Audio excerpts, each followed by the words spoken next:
right, so today I have with me a go-getter. She is the owner of iRox Beauty. I have Miss Nikki Best. Hey, Nikki. Hey, Chee-Chee. How you doing? Thank you for having me. No problem. Like I said, you're a go-getter. I had to have you on today. Um, the, Yeah, I can't let's, sit still. let's just jump straight into it. We just get to the Right. We potatoes. do what we do. Yes. So, the first question I have is, what made you get started? Like, what was the catalyst that started everything? For me, it was a long process. I had it in my head mentally that I wanted to own my own business, mainly because I wanted another stream of income and I wanted something to leave to my kids. Mm, But you plan these things, you have these great ideas, but then it takes the action. So for me, I did everything I needed to do. I put everything in place. I like got my EIN. Everything was on the books, and then I just sat on it. I sat on it for like ridiculous, but I sat on it for like 4 years. And the reason why I did was just I know just out of fear. I registered and did everything I needed to do in 2013, but I didn't officially have really start working on the business until 2017, and then in 2018 I did my launch. oh, So yeah, it's been a long process. yes. Well, I think you hit on one big thing that most entrepreneurs run into, and that is Hmm. fear. So they let the Yeah. fear stop them in their tracks, and then they're Oh like, yeah. oh, I'm not going to move forward. What if I'm not doing this right? What if I'm not doing Right. that right? And Right. so a lot of times they don't take action because fear kind of stumps them. Okay. Yeah. Um, how did you get started though? How, like, what was the whole process? Was it just straightforward, like iRox Beauty came in a dream? No. So for me, it was like one thing I will say is this: when you're an entrepreneur and you're starting everything organically and it's literally coming from an idea, you're not 9 times out of 10, unless you're just that good or just that lucky or whatever, it's not going to be a straight path for Mm. you. So mine was more like a zigzag X, do an M, come back around, and It was a little um, bit. but that's just what it is. But that's life, as an entrepreneur. But how I got started was, I started thinking about the name. I love fashion. I love looking different. I don't like being a carbon copy like everybody else. So that was my main thing. But then when I started, I was like, okay, I know I want a business. I know I love fashion, but then I also know at that time, like hair was really, really big. And everybody was pushing me like, hey, you should sell hair, you should sell hair. Mhm. And I was like, okay, I'll try it, right? That wasn't my thing. And it wasn't because it's not a good business. It's just that it wasn't a good fit for me because my passion wasn't connecting to the business. And Mhm. whatever you do when you decide to open up a business, I mean, some people can do it for profit, that's great. But if you really want to work your business and have a long standing business, you got to have some type of connection to it. My connection was fashion. And so after I had got everything together, I came up with the name. The way I came up with the name was literally, I wanted something that was like fun but edgy, Mhm. but also made you like feel good. And I don't know, I just started saying like iRox. And so I was like, all right, well, I'm gonna need another name to it besides iRox. And it just came about iRox Beauty. I had a friend of mine that was helping me out, and it came through as iRox Beauty. I wanted it to be a little different, so I liked how the iPhone looked, like Mhm. with the small eye. Mhm. So I incorporated that with it, and after that, I just, did a lot of research. It took a long time, but that's how I got started. I started with the research, and then I did launch with the hair, but because again, like I didn't have that connection, something was like, you know what? Let me just add a product, as like an upsell. Like you Mhm. get some hair and then you can get some really cute shades, or you can get like, something to go with it. So that's how the accessories part came in. Now, like hindsight is I've always loved accessories. Like, why Like I have a start here?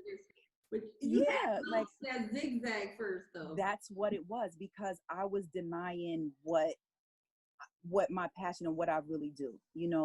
Um, I have 1,000 bags. I love like little body jewelry, shades, all of those different type of things, and I've collected them like over the years. So when I started looking into shades, like, hey, well, maybe we can do some shades and stuff. It went from shades to bags to earrings to just, a few different things. And that was received a lot quicker. And it connected with me more. And I was able to bring that feeling that I like getting. Like, I know, when you buy something and you try it on, if it doesn't give you that, It has to say, ooh, like, oh, I like yes. this.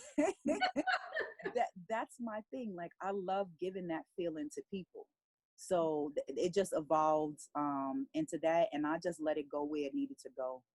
Oh, that's That was awesome. it. What you hit on though was something that I always think about, and that is if you do what you love, you never work a day in your life. So I know Absolutely. as an entrepreneur and doing something that you love, you could work on that Mhm. all day. But doing Yeah. 9 to 5, you Oh, please. You like, looking at the clock like, I like can't wait. that. What time is it? Yes, but doing what you love, it could be Hmm. 2 o'clock in the morning, and you're like, oh, I have an idea. Let me Oh, yeah. down, or let me Oh, put it yeah. into action. And you're like, oh, I need to stop. But it's Yes. love and it feeds you. And there's actually Hmm. like a whole mental thing about it. And it's like you're feeding your soul, put it like that. You are. You're, You are. And it's a different type of feeling.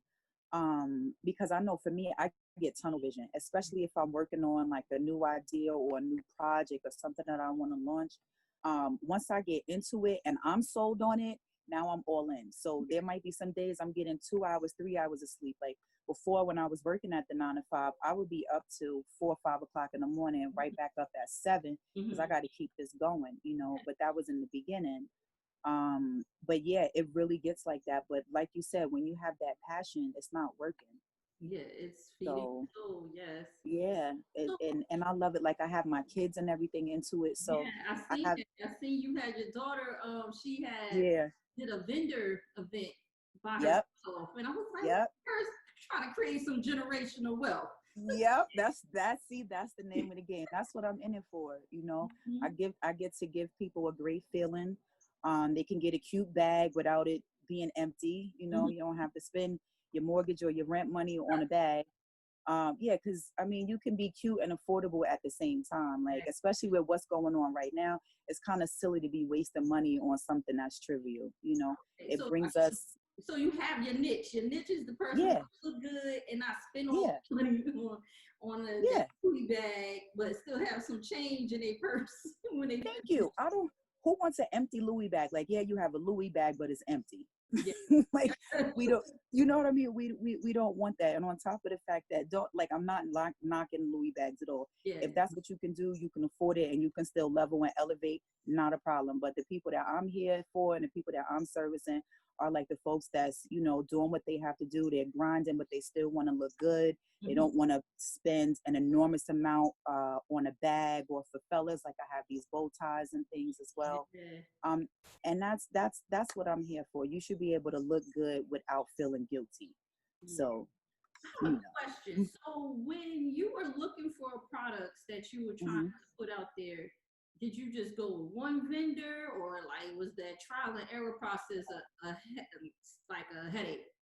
Yeah, it was. That was the hardest part. It was finding the vendors, one, and then it also was settling down on a product, because the other thing is like, okay, you can be connected to your business, but at the same time, everybody doesn't have your certain taste. So Mhm. a lot of the items that I pick out primarily are something that I would like, but then I also see a different side to it. If it's not something that I will wear myself, if I see like it has that, that spark, or that whatever you like, that factor, then I Mhm. still will pick it up, because I know other people have, like, I'm not selling to myself. I'm not giving that feeling to myself, even though I do get half the stuff that I buy, but that's another story. But you have to keep that in mind. So a lot of times I do reach out to different groups of people like, hey, what do you think of this or Mm. this or that, just to get that feedback, because you want to know what the customers like, what they want. Yeah, you doing consumer analysis and Oh yeah, girl. go Look, ahead, we've been girl. open 2 years now. We do surveys. I call people on That the is phone. so, that is We so, I love that. yeah. Okay, before we get off though, I have one name something that you wish you knew when you first Hmm. started that you know now. Something. I know I it hit. was always it was always there, because I had to think about it.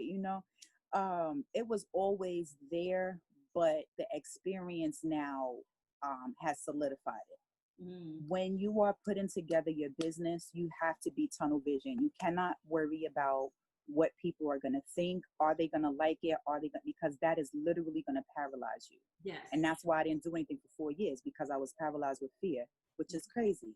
Mm-hmm. But if you believe in it and you have the confidence in it, that's what's going to show.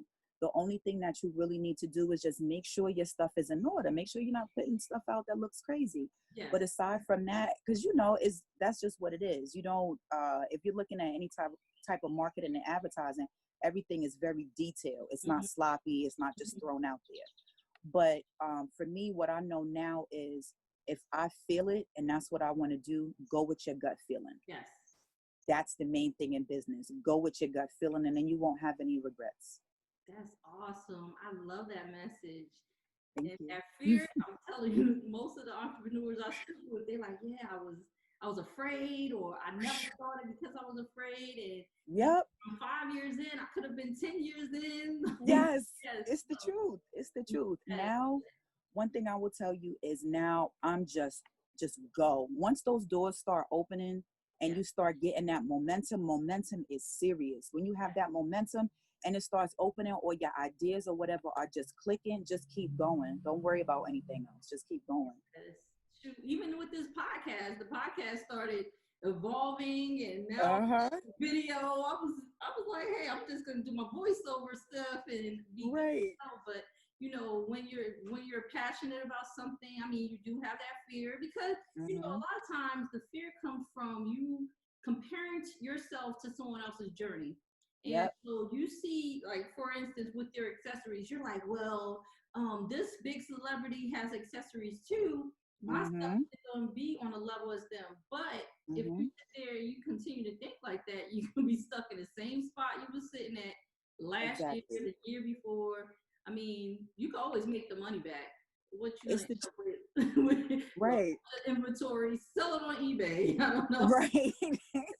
But that time is what's really crucial.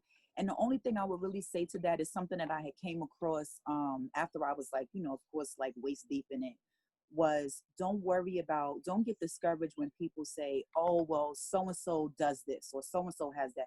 Because when you go into a sneaker store, there's 1,000 pair of sneakers. Mm-hmm. When you go to get some jeans or a dress or whatever it might be, there's 1,000 things there for you to pick from and choose from. The Yep. difference is what you're bringing to it, and your flavor and your style that you're going to bring to it. And that's why you would start a business. So folks are like, a lot of time, oh, everybody's doing this or everybody's doing that. Like, I do t-shirts and stuff too, and it's like, yeah, everybody may be doing t-shirts, but they're not doing mine. Or they're not going to offer the customer service that I'm going to offer. So it's different, you Yeah. know. Oh my gosh, this was so awesome. I'm glad we got a chance to sit down and talk. Yes. And I'm so glad you're doing this, by the way. I'm feeding my soul. I'm being real selfish. Okay. I'm being real selfish, feeding my soul. But I could share your story, I guess. Right. You You could talk about you a little bit. yeah, you can share your story, I guess. But Right. but I'm feeding my soul by sharing information.